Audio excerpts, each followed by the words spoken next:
আজকের সকালটা খুব সুন্দর শুরু হয়েছিল জানো। চারিদিকে পাখির কিচিরমিচির, সাথে কোকিলের ডাক। এরকম একটা সুন্দর সকাল যদি গ্রীষ্মকালে উপহার পাওয়া যায় তাহলে আর বলারই কথা নয়। যেভাবে গরম পড়েছিল, আজ দেখি গরমটা অনেকটা কম।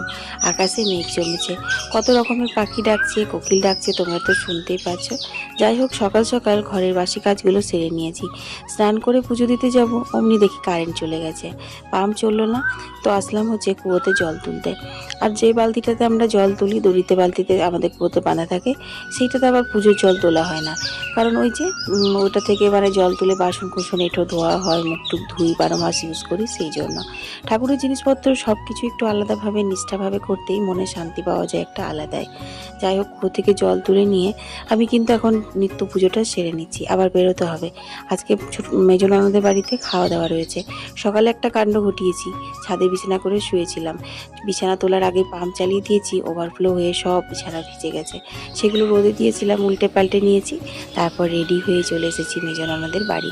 ফ্ল্যাটের নিচে তলাতেই যেখানে রান্না বান্না হচ্ছে। আজকে যেন বড় করা একটা দারুণ রেসিপি দেখে নিয়েছি, আর ভিডিও করে নিয়েছি। গল্প তোমাদের সাথে এখনো অনেক বাকি, রেসিপিটা কালকে দেবো। সবাই ভালো থেকো, সুস্থ থেকো।